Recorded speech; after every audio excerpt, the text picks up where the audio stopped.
नमस्कार प्यारे मित्रों, हम हाजिर हैं फिर से एक नई वीडियो के साथ। वीडियो को अच्छे से समझने के लिए बने रहिएगा शुरू से लेकर अंत तक। मैं अनुराग सिंपा स्वागत करता हूं आपका आपके अपने यूट्यूब चैनल श्री राम अध्ययन मंत्रा में। और इस वक्त हम पढ़ रहे हैं कक्षा 12 NCERT वितान भाग 2 हिंदी अनिवार्य की पुस्तक को, और उसी के अध्याय 3 जो ओम थानवी द्वारा लिखित है, अतीत में दबे पाँव, उसी पे बातचीत कर रहे हैं साथियों। कुछ समय से वीडियो नहीं डाले गए हैं व्यस्तता के कारण, उसके लिए मैं क्षमा प्रार्थी हूँ। और कल जैसे कि हिंदी दिवस जा चुका है, उसकी भी सभी को हार्दिक शुभकामनाएं मित्रों। सदैव हिंदी से जुड़े रहें और ऐसे ही आगे उन्नति करते रहें। तो मित्रों, पीछे के वीडियो तक हम लोगों ने यहाँ तक पढ़ लिया था कि मोहनजोदड़ो में पत्थर का प्रयोग मामूली हुआ, बहुत कुछ कम। कहीं कहीं नालियाँ अनगढ़ पत्थरों से ढकी हुई है। अनगढ़ पत्थर कौन से होते हैं? जिन्हें गढ़ा न गया हो, सीधे रखे हुए थे। ठीक है, यहाँ तक हम लोगों ने पढ़ लिया है। अब इससे आगे की और बातचीत करते हैं। तो मित्रों, आगे जो बातचीत करेंगे इस विषय पे रहेगी कि इन घरों में दिलचस्प बात यह है कि सामने की दीवार में केवल प्रवेश द्वार बना है। अगर सामने की दीवारों में सिर्फ प्रवेश द्वार ही आपको मिलेगा, कोई खिड़की भी नहीं है। खिड़कियां शायद ऊपर की दीवार में रहती हो, यानी दूसरी मंजिल पे। मतलब नीचे के तल में घर तो बने हुए हैं, दीवारें तो बनी हुई है, लेकिन आज की तरह उसमें खिड़कियां नहीं है। ये देखने लायक बात है। हाँ, दूसरी मंजिल पे अगर आप जाते हो तो वहाँ पे शायद आपको ये खिड़कियाँ मिल जाएंगी, इसमें कोई दिक्कत वाली बात नहीं है। बड़े घरों के भीतर आंगन के चारों तरफ बने कमरों में खिड़कियां ज़रूर हैं। अच्छा देखो, ये चारों तरफ ये कोई बड़े घर हैं, ठीक है, इसमें ये चारों तरफ क्या बने हुए हैं? घर बने हुए हैं। इसमें आपको खिड़कियां ज़रूर मिल जाएंगी दीवारों में, ये याद रखना। ये दालान हो गया, ठीक है, ये दालान हो गया। ये यहाँ बीच में खिड़कियां बनी हुई हैं।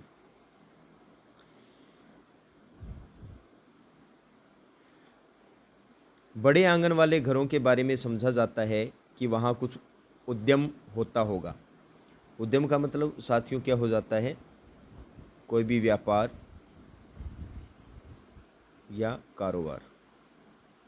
कोई भी व्यापार होता होगा या कोई भी कारोबार होता होगा भाई। कुम्हारी का नाम या कोई धातु कर्म, कुम्हारी का काम या कोई धातु कर्म, इन दोनों। देखो, कुम्हारी का काम मतलब कुम्हार जो कार्य करता है, मतलब मिट्टी के बर्तन बनाने। और धातु कर्म की बात करें तो इसमें आप बता सकते हो भाई, पहले तो लोहा और तांबा चलता था, तो आप बता सकते हो लोहा या तांबा आदि का कार्य होता होगा वहाँ पे। उद्यम का मतलब हो गया व्यापार या कोई भी कारोबार, आप बता सकते हैं, कोई भी उत्पादन। एक तरीके से ये मान लीजिए फैक्ट्रियाँ लगी हुई थी, तो यहाँ लोहा और धातु क्रम मतलब लोहा और धातु से संबंधित कोई औजार बनते थे। क्योंकि इस सभ्यता के अंदर हथियार नहीं मिले, औजार ज़रूर मिले हैं। औजार हथियार में अंतर होता है। हालांकि सभी घर खंडहर हैं और दिखाई देने वाली चीज़ों से हम सिर्फ अंदाज़ा लगा सकते हैं। घर छोटे भी हैं और बड़े भी, लेकिन सब घर एक कतार में हैं, एक पंक्ति में हैं। ये ध्यान देने लायक बात है। तो कतार का अर्थ पंक्ति हो गया। ज़्यादातर घरों का आकार तकरीबन, तकरीबन मतलब अनुमानित है, लगभग, ठीक है। तो ज़्यादातर घरों का आकार क्या है? तकरीबन का अर्थ मैंने क्या बताया? अनुमानतः, अनुमानतः है, ये हो जाएगा, ठीक है। और कितना रहेगा? 30x30, मतलब 30x30, यानी कि 30x30 का प्लाट, उसमें घर बना हुआ आपको मिल जाएगा। कुछ इसे दुगने भी है, कुछ तिगुने आकार के भी है, मतलब 60x60, 90x90 के भी हो सकते हैं। इनकी वास्तुशैली, वास्तुशैली क्या होता है मित्रों? भवन निर्माण की कला। क्या होता है? भवन निर्माण की कला, ये हो जाएगा वास्तु निर्माण, ठीक है। कमोबेश, कमोबेश का अर्थ होता है कम से कम। क्या हो जाएगा? ये जो कमोबेश दे रखा है इसका अर्थ हो जाएगा कम से कम। ये आप याद रख लेना, या थोड़ी बहुत कह सकते हो, कोई दिक्कत वाली बात नहीं है। कमोबेश एक सी प्रतीत होती है, व्यवस्थित और नियोजित। व्यवस्थित मतलब व्यवस्था किए गई, और नियोजित का मतलब होता है एक प्लान के द्वारा। तो ये आप याद रख लेना, ठीक है। तो नेक्स्ट चलते हैं। नियोजित शहर में शायद इसका भी कोई कायदा नगरवासियों पर लागू हो। एक घर को मुखिया का घर कहा जाता है। इसमें 2 आंगन और करीब 20 कमरे हैं। ये आप याद रखना, ये अंडरलाइन करने वाली बात है। तो एक घर ऐसा है जिसे मुखिया का घर कहा जाता है, और मुखिया पता ही है आपको भाई, देखो गांव का मुखिया होगा तो भाई अधिक पूंजी वाला भी होगा, घर भी बड़े होंगे, रुतबा होगा उसका। तो भाई एक घर बना हुआ है, ऐसा मान लो इसमें 2 आंगन है, एक ये हो गया, एक ये हो गया, और इसमें लगभग कितने कमरे बने हुए हैं, 20 के करीब कमरे बने हुए हैं। ये याद रख लेना। अब नेक्स्ट है डीके बी और सी, हल्का आगे पूर्व में है। दाढ़ी वाले याजक नरेश की मूर्ति इसी तरफ के एक घर में मिली थी। ये भी इंपॉर्टेंट साथियों, जो अंडरलाइन करवा रहा हूँ वो इंपॉर्टेंट मान के चलिए। कल को फिर से मान के चलिए लॉकडाउन हो जाता है और निम्नात्मक प्रश्न न आके बहुविकल्पी प्रश्न आए, तो ये आपके लिए 100% है ना, यो मान लीजिए कि इम्पोर्टेंट है ये 100%, कि याजक नरेश की जो मूर्ति है वो कहाँ से मिली है। तो आपको बताना पड़ेगा डी के बी और सी हल्के से ये लगभग मिली है। और आगे फिर अगर बात करें डी के जी की, मुख्य सड़क पर दक्षिण की ओर बढ़ें तो 1.5 फर्लांग की दूरी पर एच आर हल्का है। हल्का मतलब मैंने बताया था क्षेत्र। सड़क उसे 2 भागों में बांट देती है। ये हल्का हेरल्ड हरग्रीव्स के नाम पर है। किस नाम से है? Harold Hargreaves. देखो एच आर दे रखा है ना।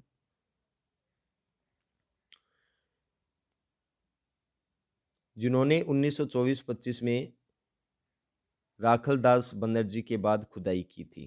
भाई इससे पहले राखलदास बनर्जी ने खुदाई कर दी थी, और उसके बाद में हेरल्ड हरग्रीव्स ने की थी। यहीं पर एक बड़े घर में कुछ कंकाल मिले थे, जिन्हें लेकर कई तरह की कहानियां बनती रही। प्रसिद्ध नर्तकी शिल्प भी यहीं एक छोटे घर में खुदाई में निकला। तो भाई साहब बात ये हो गई मेरे रसगुल्लों कि पहली बात तो जो हेरल्ड हरग्रीव्स हैं और उनका जो हल्का है वहाँ से पहली बात तो क्या मिले हैं? कंकाल मिले हैं। दूसरी जो प्रसिद्ध नर्तकी है ना, उसकी मूर्ति मिली है, ठीक है।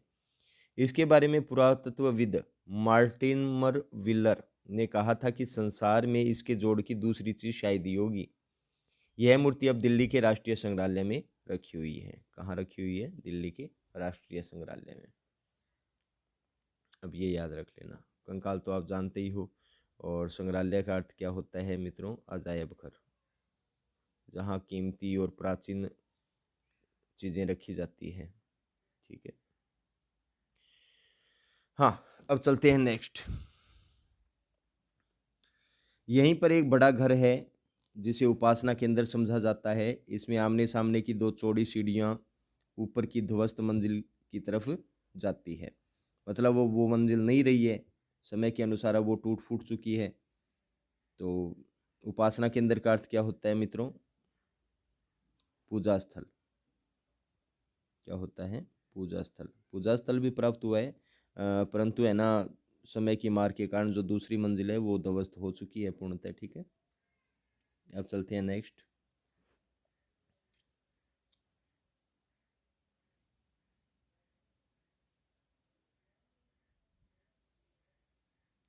हाँ, अब ये है पश्चिम में गढ़ी के ठीक पीछे माधव स्वरूप वत्स के नाम पर वीएस हिस्सा है। अब हम पहुंच गए हैं, बस आपको ये याद रखना है, माधव स्वरूप वत्स, इनके क्षेत्र को क्या कहा जाता है? वीएस हल्का, ठीक है। यहाँ देखो वत्स इन्होंने पहले लगा दिया, वी फॉर वत्स हो गया, एस फॉर माधव स्वरूप, ये याद रख लेना, ठीक है। स्वरूप वत्स, वीएस वत्स। यहाँ वह रंगरेज का कारखाना भी लोग चाव से देखते हैं। चाव का अर्थ क्या होता है? उत्साह। रंगरेज का कारखाना मित्रों क्या होता है? रंगरेज का अर्थ क्या होता है? कपड़े रंगने वाला, कपड़े रंगने वाला।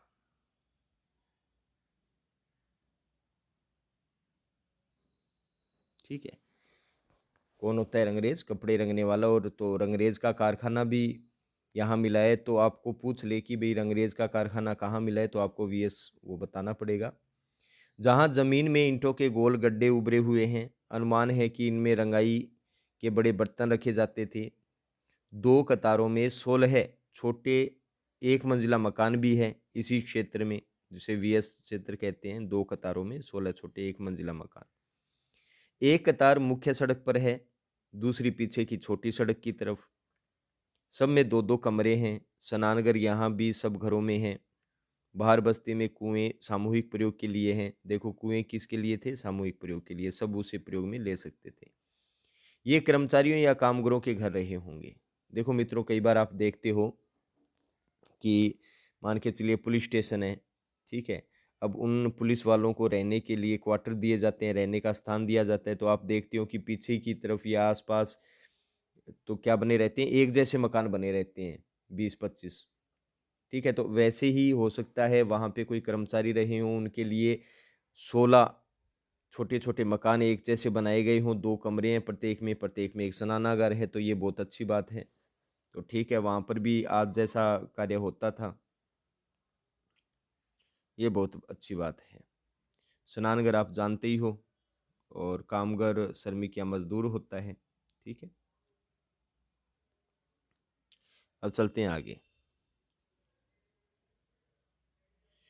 मोहनजोदड़ो में कुओं को छोड़कर लगता है जैसे सब कुछ चौकोर या आयताकार हो। नगर की योजना, बस्तियां, घर, कुंड, बड़ी इमारतें, ठप्पेदार मोहरें, चौपड़ का खेल, गोटियां तोलने की बाट आदि सब। अगर मित्रों देखो, सीधी सी बात मैं बता दूं, ये कहना क्या चाहते हैं कि अगर कुओं को छोड़ दे तो सब क्या है? चौकोर ही है या आयताकारी मिलेंगे। नगर की योजना क्या है? देखो ये चौकोर नगर है। अब वहाँ पे बस्तियां बनी हुई है, वो भी क्या है? चौकोर बनी हुई है। और उसमें बने हुए घर है, वो भी क्या है? चौकोर है। कुंड भी मिलेगी, वो चौकोर बनेगी। बड़ी इमारत भी वो है। ठप्पेदार मुहर तो आपने देखी होगी मोहनजोदड़ो मूवी में, वो भी क्या है? ऐसे उस पर एक गोदा सा बना रहता है, खागड़। और चौपड़ का खेल भी, गोटियां भी, सब ये सब क्या है? चौरस थे, चौकोर। छोटे घरों में छोटे कमरे समझ में आते हैं, पर बड़े घरों में छोटे कमरे देखकर अचरज होता है। अचरज का अर्थ क्या होता है? आश्चर्य। उनको देखकर थोड़ा आश्चर्य होता है। इसका अर्थ तो यह लगाया गया कि शहर की आबादी काफी रही होगी। दूसरी तरफ यह विचार सामने आया कि बड़े घरों में निचली भूतल, भूतल मतलब तहखाना, ठीक है, नीचे की मंजिल, जिसे ग्राउंड फ्लोर बोलते हैं, मंजिल में नौकर चाकर रहते होंगे। ऐसा अमेरिकन नेतृत्व शास्त्री ग्रेगरी पोशेल का मानना है, और ये शायद मुझे लगता है सही भी है इनका मानना। बड़े घरों के आंगन में चौड़ी सीढ़ियां हैं। कुछ घरों में ऊपर की मंजिल के निशान हैं, पर सीढ़ियां नहीं हैं। शायद यहाँ लकड़ी की सीढ़ियां रही हो, जो कालांतर में नष्ट हो गई। कालांतर का मतलब क्या होता है? समय के अंतर में, मतलब जैसे जैसे समय बीता, समय का अंतर। अब का समय और पहले का समय, उसमें जो अंतर आया, अर्थात समय बीतता गया, उसमें वो हो सकता है सीढ़ियां नष्ट हो गई हो। संभव है कि ऊपर की मंजिल में ज़्यादा खिड़कियां, झरोखे और साज सज्जा रही हो। लकड़ी का इस्तेमाल भी बहुत संभव है, पूरे घर में होता हो। कुछ घरों में बाहर की तरफ सीढ़ियों के संकेत है।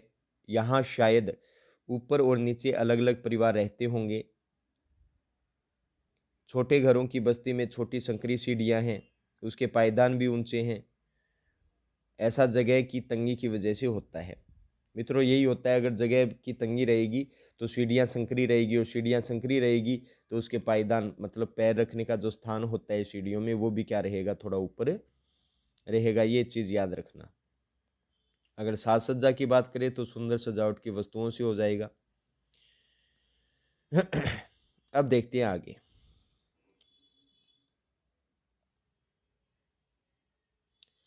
गौर किया कि, गौर करना मतलब ध्यान देना, कि मोहनजोदड़ो के किसी घर में खिड़कियों या दरवाज़ों पर छज्जों के चिन्ह नहीं है। आज के ज़माने में क्या होता है, छज्जे होते हैं। अच्छा, छज्जों का अर्थ क्या होता है मित्रों? देखो, धूप व वर्षा से बचने के लिए।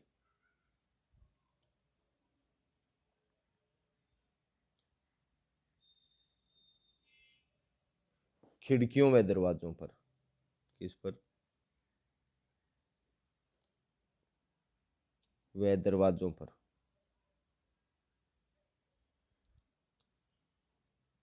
छावन जो लगाई जाती है वो छज्जे कहलाते हैं। जैसे ये खिड़की मान लो आप, ठीक है, इसके ऊपर क्या लगा दिया जाता है? छज्जा लगा दिया जाता है ऐसे। तो इसे आप यहाँ खड़े रहेंगे, वर्षा हो रही है तो आप क्या हो जाएंगे? बच जाएंगे। ये चीज़ होती है। गर्म इलाकों के घरों में छाया के लिए यह आम प्रावधान होता है। ये भी याद रखना, प्रावधान के मतलब आप यूं समझ लीजिए एक तरीके से व्यवस्था, व्यवस्था, ठीक है।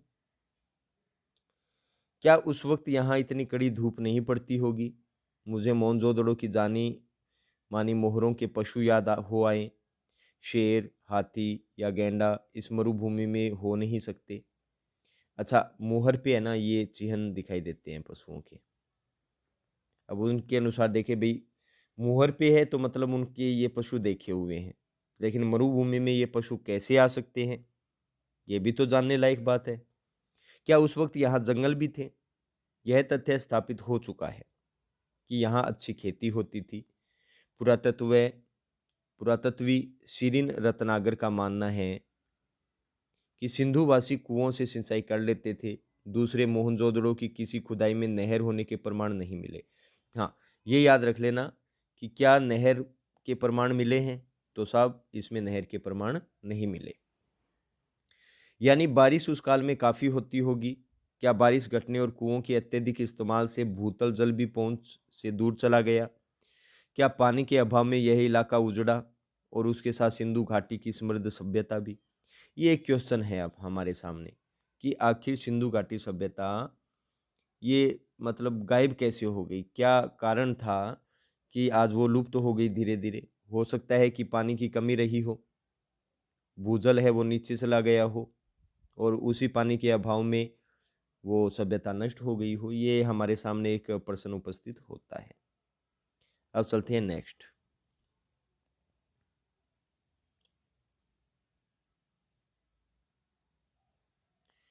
मोहनजोदड़ो में उस रोज हवा बहुत तेज बह रही थी। उस रोज मतलब उस दिन, जिस दिन हम गए हुए थे।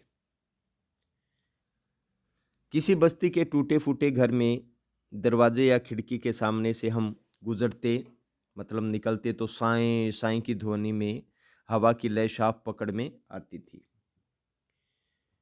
लय का अर्थ ध्वनि होता है। वैसे ही जैसे सड़क पर किसी वाहन से गुजरते हुए किनारे की पटरी के अंतरालों में रह रहकर हवा के लयबद्ध थपेड़े सुनाई पड़ते हैं। अंतरालों का अर्थ क्या होता है? बीच की दूरी, बीच की दूरी, ठीक है। रह रहकर हवा के लयबद्ध मतलब ध्वनि युक्त थपेड़े सुनाई पड़ते हैं। सुने घरों में हवा की लय और ज्यादा गूंजती है, इतनी कि कोनों का अंधियारा भी सुनाई दे। अब यहाँ देखो, यहाँ एक घर से दूसरे घर में जाने के लिए आपको किसी घर से वापस बाहर नहीं आना पड़ता। मतलब सब अब खंडर हो चुके हैं, दीवारें आपस में टूट चुकी है, तो सीधे आप लांग कर जा सकते हैं। कहने का मतलब ये हो गया, आखिर सब खंडहर है, सब कुछ खुला है। अब कोई घर जुदा नहीं है, मतलब कोई घर अलग नहीं है। जुदा होना मतलब अलग होना, अलग होना।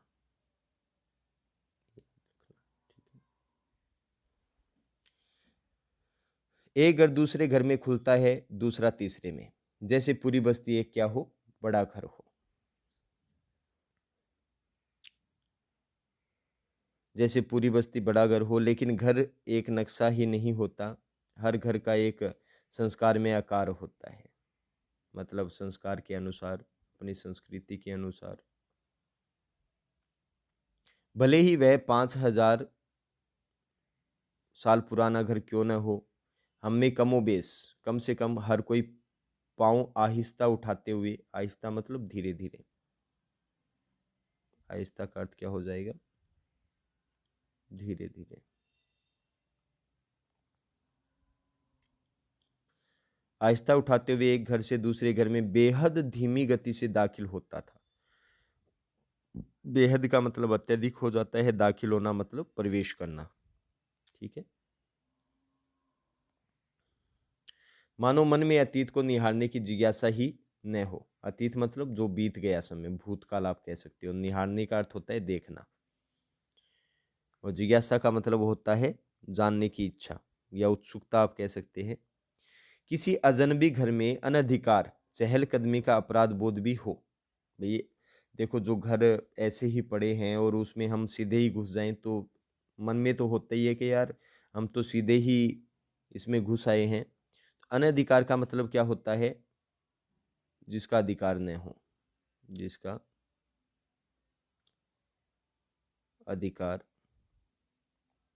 न हो, ये याद रखना। ठीक है। चहलकदमी का अर्थ क्या हो जाता है मित्रों, घूमना फिरना।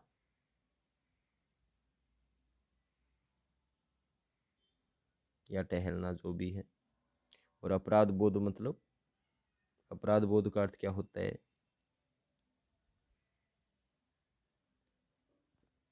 गलती का अनुभव, गलती का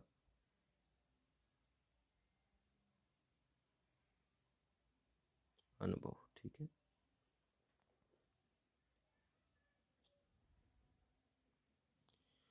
जैसे किसी पराये घर में पिछवाड़े से चोरी छुपे घुस आए, सब जानते हैं यहाँ अब कोई बसने नहीं आएगा। ये भी बात सही है, लेकिन बात तो बात ही होती है।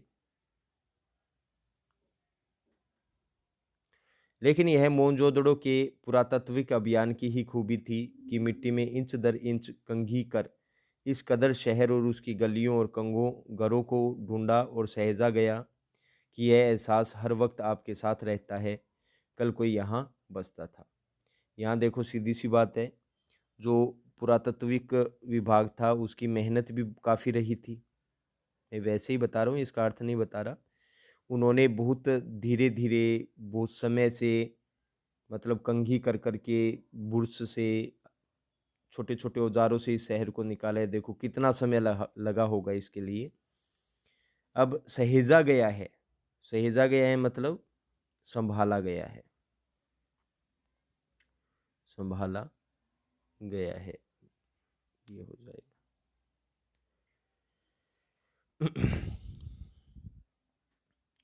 तो यहाँ तक तो हो गया आपका। आगे चलते हैं। जरूरी है आपकी सभ्यता परंपरा है, मगर घर आपका नहीं है। अनचाहे, बिना चाहे, मेरी चाह नहीं थी, फिर भी मुझे मोहनजोदड़ो की गलियों या घरों में राजस्थान का ख्याल न आए, ऐसा नहीं हो सका। महज इसलिए नहीं कि पश्चिमी राजस्थान और सिंध गुजरात की दृश्यावली एक सी है। महज मतलब केवल ये बात नहीं थी, कई चीज़ें हैं जो मुझे यहाँ से वहाँ जोड़ जाती है। कैसे? जैसे हजारों साल पुराने यहाँ के खेत, वही मेरे करण अर्जुन आएंगे।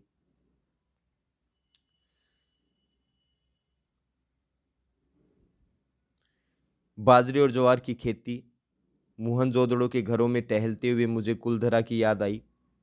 ये याद रखना, किसकी याद आई? कुलधरा की। कुलधरा मित्रों एक गांव है जहाँ पर, यूँ मान लीजिए ब्राह्मणों का एक गांव था। मैं सुनी हुई बात बता रहा हूँ आपको कि ब्राह्मणों का गांव था, और हुआ यूँ कि कोई राजा था, वो अत्याचार करता था और स्त्रियों को वहाँ से अगवा कर लिया जाता था। तो इसी से क्रुद्ध ब्राह्मणों ने वहाँ से पलायन किया और रातों रात वहाँ से सब गायब हो गए और उस गांव को साफ दे दिया गया। तो मित्रों उसके बाद में वो कभी बचा नहीं, कुलधरा। ये जैसलमेर का एक गांव है, उस समय पानी अच्छा था, जो ब्राह्मण थे, लेकिन उनके जाने के बाद में पानी भी गायब ही हो गया, यूं समझ लीजिए। यह जैसलमेर के मुहाने पर पीले पत्थर के घरों वाला एक खूबसूरत गांव है, और वाकई में बहुत ज़्यादा खूबसूरत है, अगर देखने लायक है, अगर आप देखना चाहो तो मित्रों आज के लिए यहाँ तक मैं समाप्त करना चाहूँगा मेरी वाणी को, और आपको भी, क्योंकि ज़्यादा बड़ा वीडियो फिर आपको बोर लगेगा और समझ में भी नहीं आएगा। ये अच्छा है, और वैसे इतना कठिन भी नहीं है। तो ठीक है मित्रों, आज का साथ यहीं तक, मिलते हैं नेक्स्ट वीडियो में नेक्स्ट पार्ट के साथ। बस ये इसके बाद में एक और पार्ट में ये अध्याय अपना कंप्लीट हो जाएगा, जिसमें कुछ पर्सन भी हम लोग देख लेंगे। तो इसी के साथ श्री राम अध्ययन मंत्रा को विदा दीजिए। जय हिंद, जय भारत साथियों।